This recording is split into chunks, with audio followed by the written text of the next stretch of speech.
Balunović. I hope I pronounced your name correctly, Mislav. Yeah, that's correct. Okay.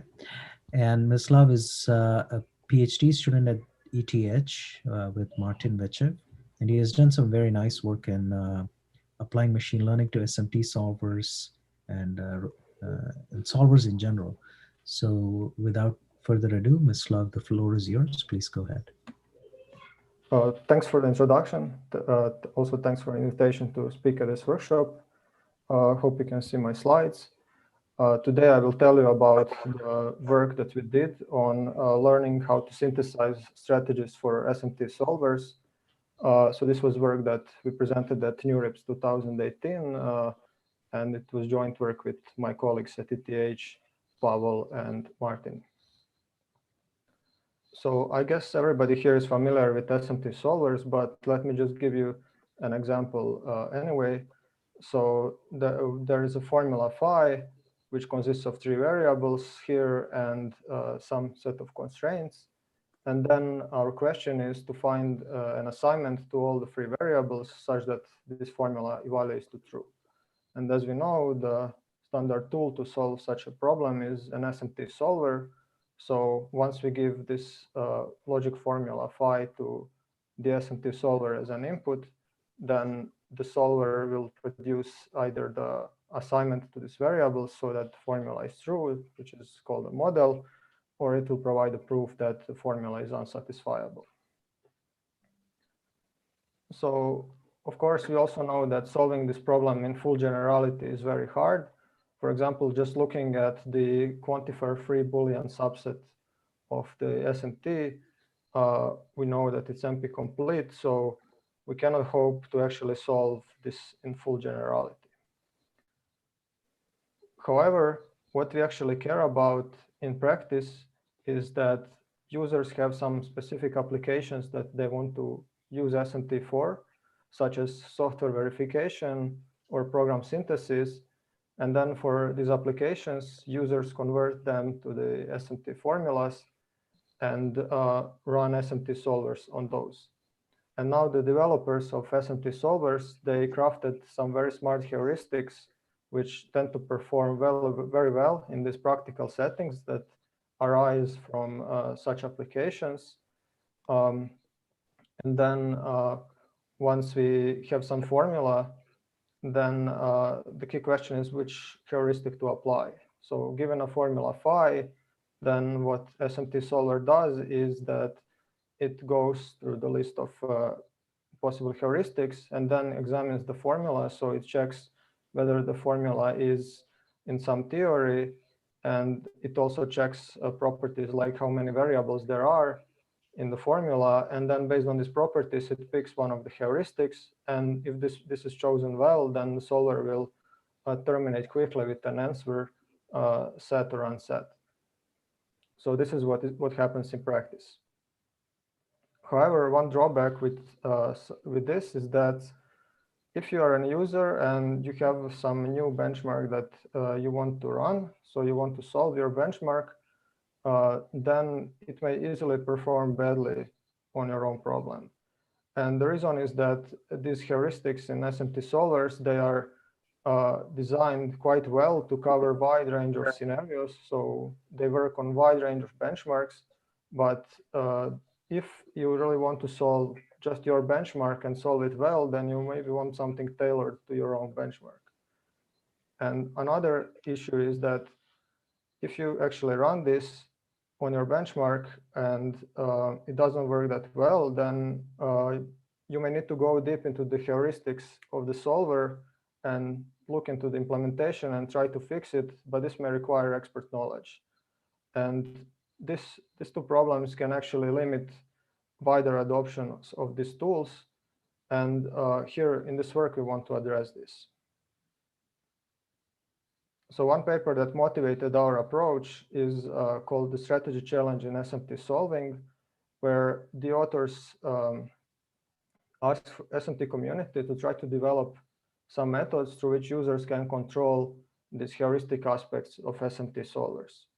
And then this motivated us to look actually into the machine learning approach to this problem where we would fully automate this. So user would supply some formulas, and then we would learn strategies that actually perform well on these formulas. So that is the work Fast SMT, which we presented at NeurIPS. So let me just give a brief overview of the setup. So we assume that user has some set of formulas that they want to solve, and then they would run Fast SMT on some of these formulas. And what Fast SMT would do is it would learn some strategies that solve many of these formulas and solve them as quickly as possible. And then we can, once we have this, then we can just plug it in the existing solver and use it instead of the default strategy. And now, if this is done well, then it would work nicely for the problem. And one important thing is here that we will assume no prior knowledge of the internal strategies used by the existing solvers. So we want to be fully general, but of course we will assume knowledge of the building blocks of these strategies, which are called tactics, which I will explain later. So this is the overall, this is the goal we will try to achieve. So how does SMT Solver actually apply these tactics? So what SMT Solver does is that it starts with some formula phi, and then it decides to apply some transformation which rewrites the formula or partially solves it. So we can see here that the solver applies tactic T1, and then it arrives at a new formula phi1, and then it is done repeatedly. So solver chooses some tactic and then transforms the formula using this tactic until in the end we obtain formula that is trivially satisfiable or trivially unsatisfiable, and in that case we are done. So let me give some examples of heuristics in the solvers. For example, constant folding heuristic exploits the fact that addition of 0 in integer theory can be omitted because it has no effect. Normalization of the bounds can introduce a variable substitution so that left-hand side of the inequality is equal to 0, which can simplify solving. Then bit blasting can change the representation from integer to bit vector, and there are many more of these such tactics. There are overall around 100 of such tactics in Z3 solver. In this work, we will treat all of these actions as black boxes. So these tactics will be just some actions for us, and we will not assume any knowledge of the internal workings of these strategies. Good thing about this is that then if somebody implements a new tactic, then it can be easily integrated into our framework. Another key ingredient that SMT solvers enable are using predicates. So what we can do is we can, given a formula phi, we can evaluate some predicate p on that formula, and then based on whether the predicate is true or false, we choose either tactic T1 or tactic T2. For example, we can check whether the number of atoms in the formula is less than 10, and in that case, we choose tactic T1, and otherwise we choose T2. And this allows SMT Solver to have great flexibility, because otherwise it would just be able to apply same sequence of tactics to all of the formulas. And there are many of these formula measures that we can use to build up the predicate, such as number of atoms or the formula size. And we can also have conjunctions and disjunctions of these rules. So here is an example of a real strategy implemented in Solver EISys, where the predicate checks whether the formula is not in a difference fragment and whether the number of inequalities divided by number of uninterpreted constants is below some threshold k. And if it is, then we choose simplex algorithm, and otherwise we choose Floyd-Warshall algorithm. So this is one of the heuristics that was handcrafted by the developers of this SMT solver.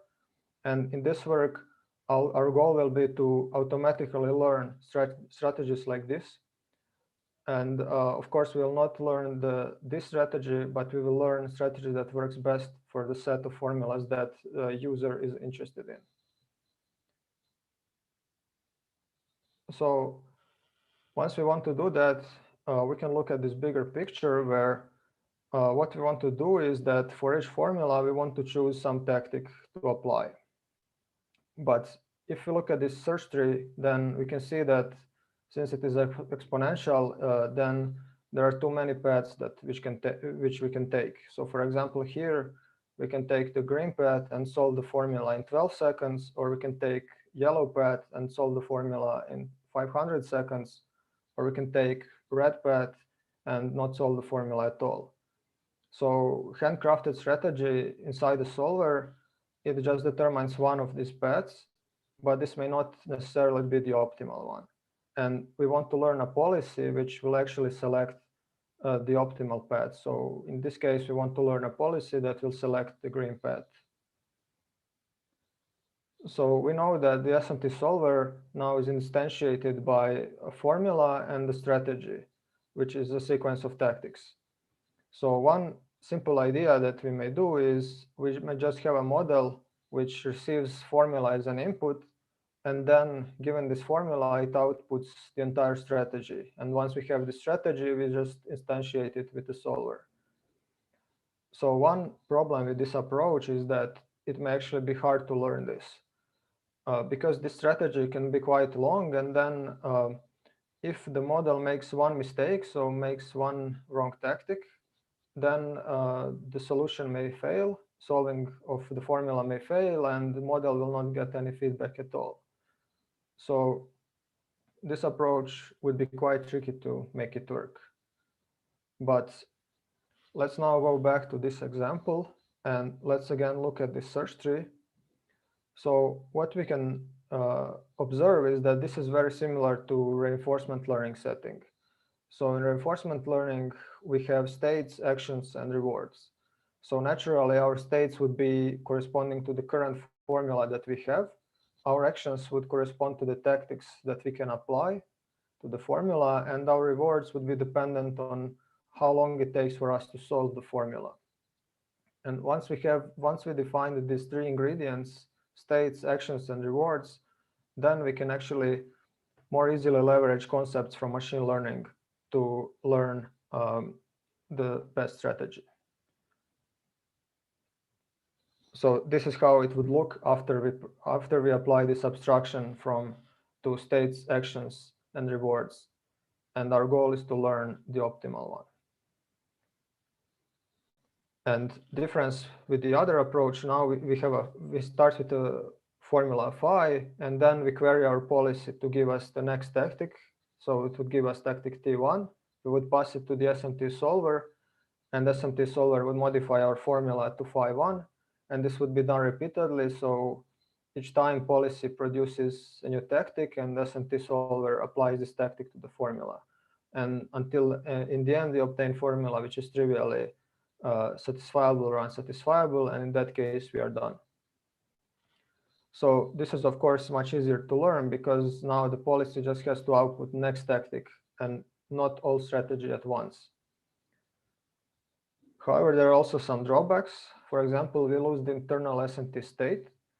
For example, if we started with the integer representation x equals to 5 and we applied bit blasting to turn into bit vector representation, then SMT solver will not be able to remember this because of this decoupling between the policy and SMT, and we will not be able to get a model in the end.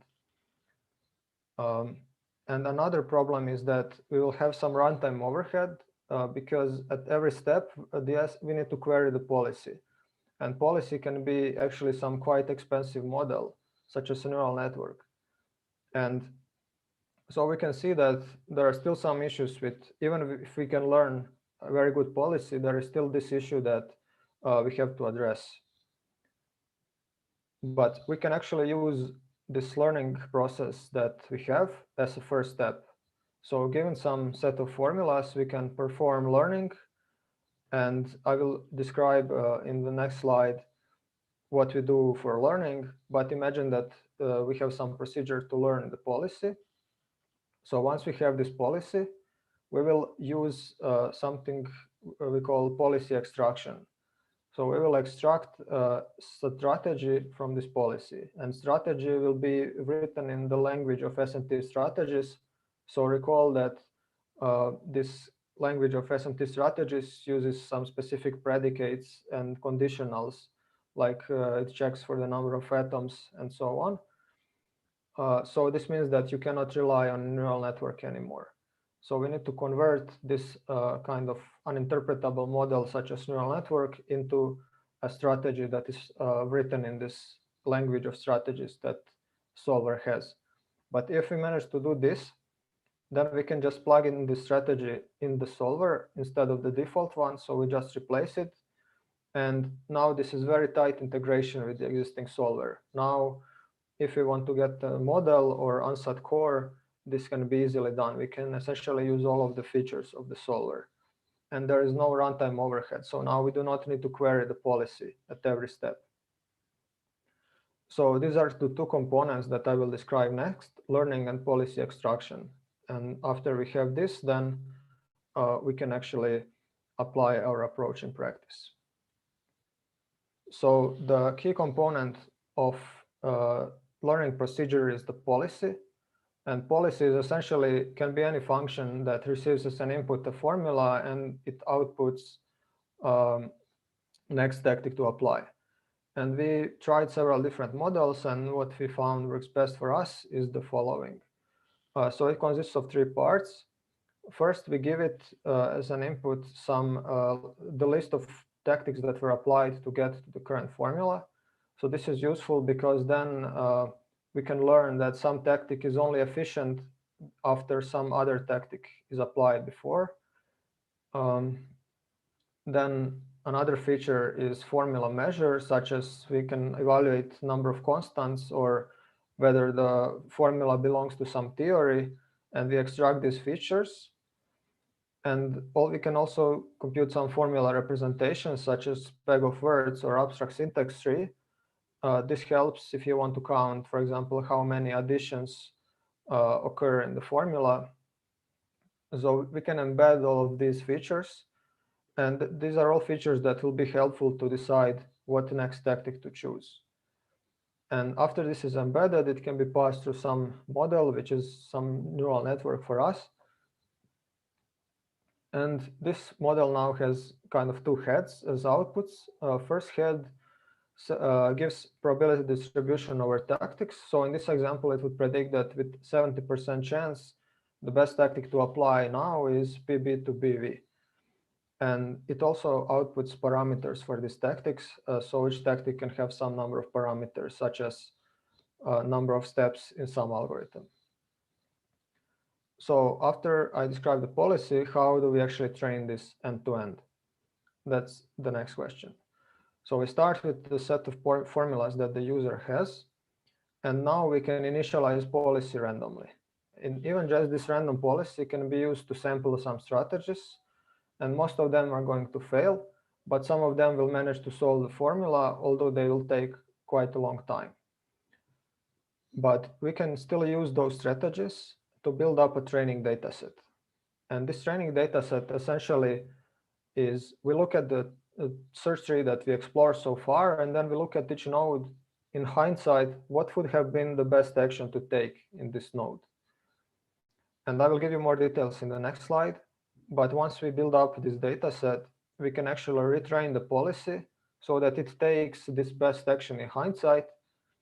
And after we train the policy, then it will perform much better. And this training can be done using combination of cross entropy loss to predict the next tactic and mean squared loss to predict the parameters. So after we retrain the policy, then we can actually use it to sample again. So we sample new strategies, which will hopefully be better than the ones from the random policy. And we improve our data set and then retrain the policy. So this continues again until we are satisfied with our policy or we run out of time.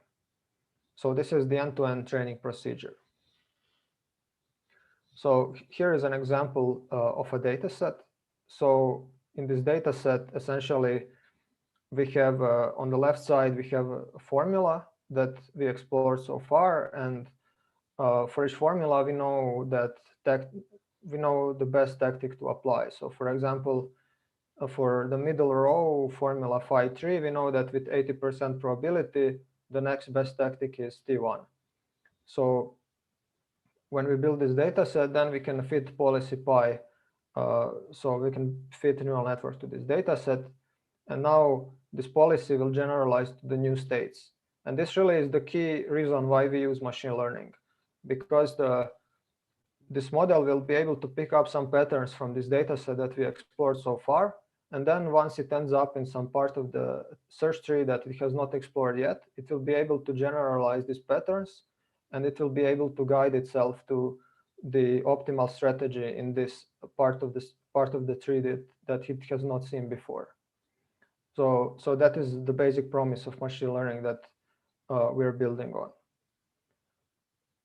Okay, so far I told you how we learn this policy, which produces an action given a state, and we can use it to run it on a bunch of formulas. And for each formula, we get a list.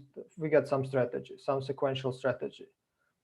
But remember that we still need to do the next step, which looks at this search tree, and then when there is in this tree of strategies, and then for each node which has multiple outgoing edges, we need to make a decision which action to choose. So this is something that we still need to do. And let me just give a sketch of what we can do. For example, here we are at some node, and then we have 4 formulas, phi1 to 4, and 4 strategies, S1 to S4. And each strategy solves some of the formulas, but no strategy solves all of the formulas.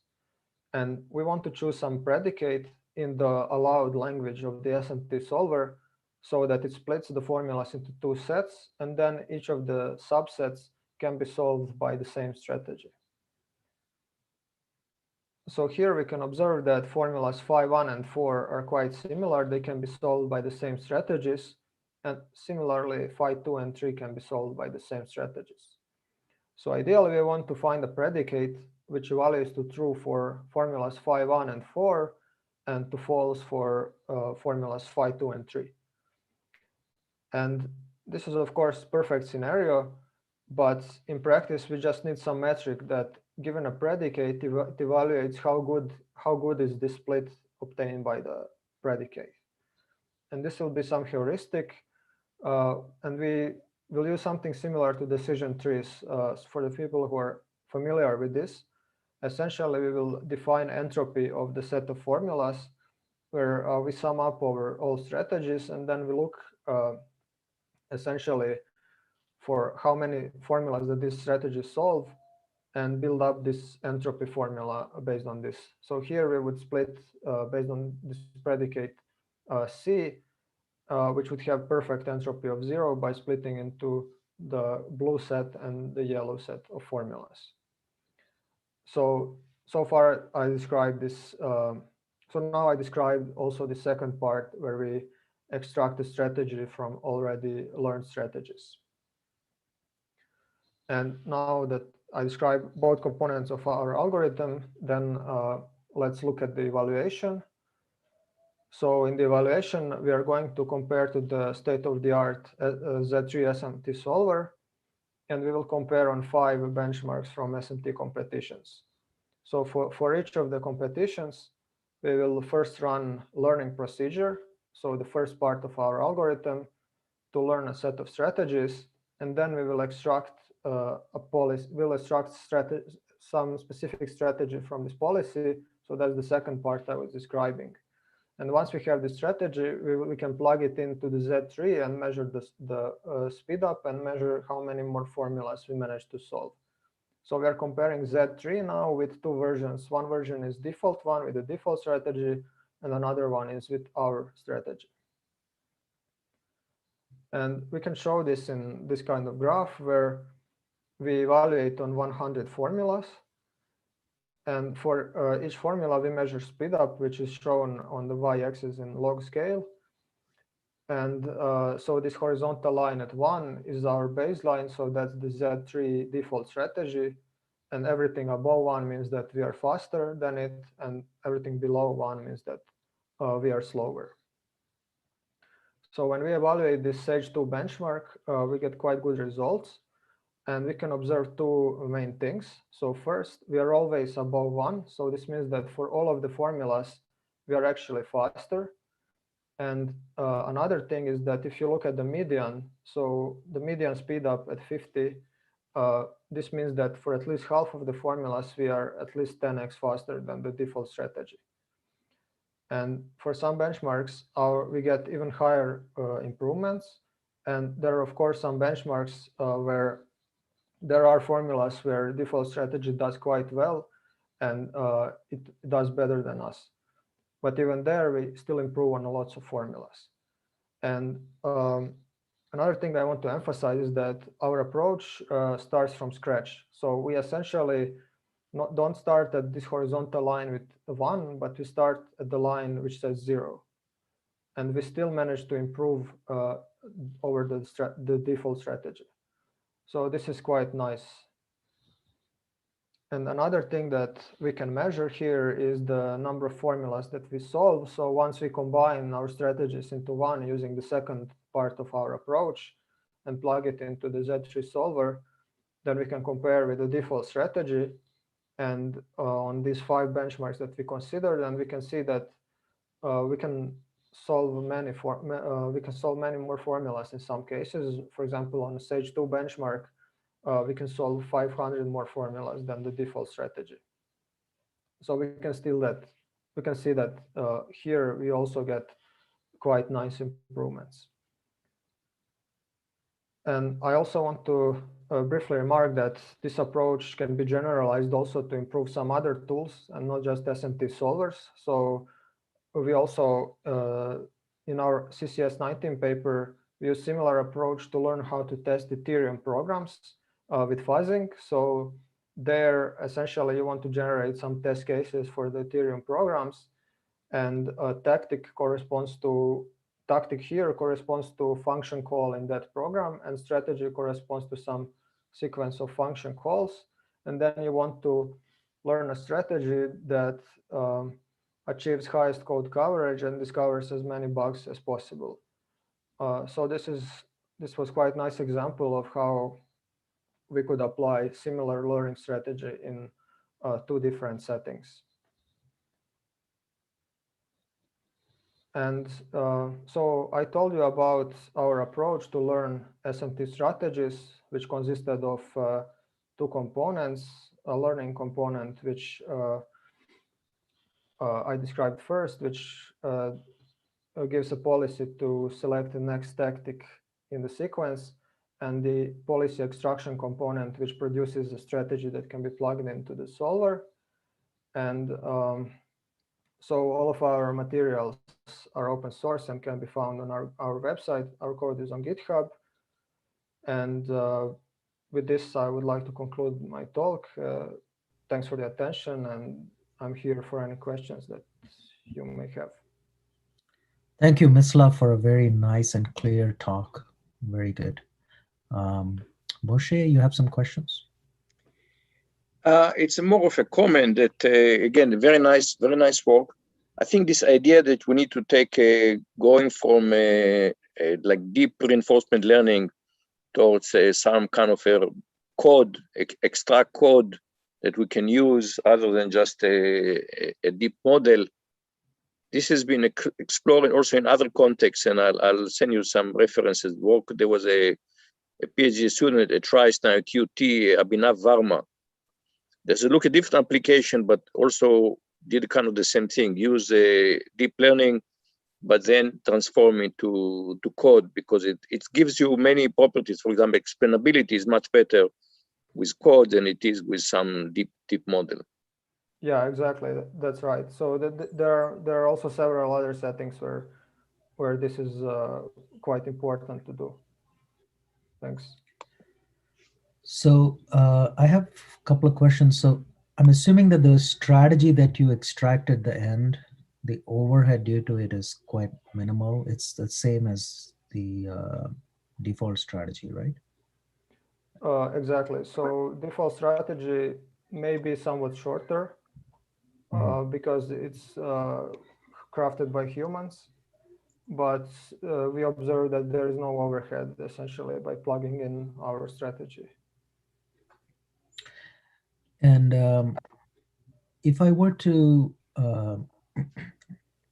kind of extend this idea to, so if a user were to want to use this, they could use the default strat or the your strategy that you trained using your tool, the fast SMT tool. But then, but if that doesn't work well, they will probably have to go through the same series of steps. So they just use your tools to do the learning and the policy extraction, and then augment the strategy program. So you mean that they would essentially first try our strategy, and then Yeah. if it doesn't work, then they can try the default one. Right, but it's possible that their set of formulas are quite different from the formulas that you trained on. They're kind of out of distribution, if you will. So therefore, Yeah, exactly. So the idea is that kind of user, when they have some set of formulas, let's say they have 10,000 formulas that they want to solve, right. and then they train on some small subset of these formulas and learn strategy that works best for them. So the Yeah. strategies that I described in our experiments, they will not work probably for specific applications that users can have. So they need to retrain on their data set. Right. Any other questions? If not, I thank Mislav again for a very nice and clear talk. Thank you. And I hope it's not too late wherever you are, Mislav. The next speaker is my great pleasure to introduce Professor Kevin Leighton Brown.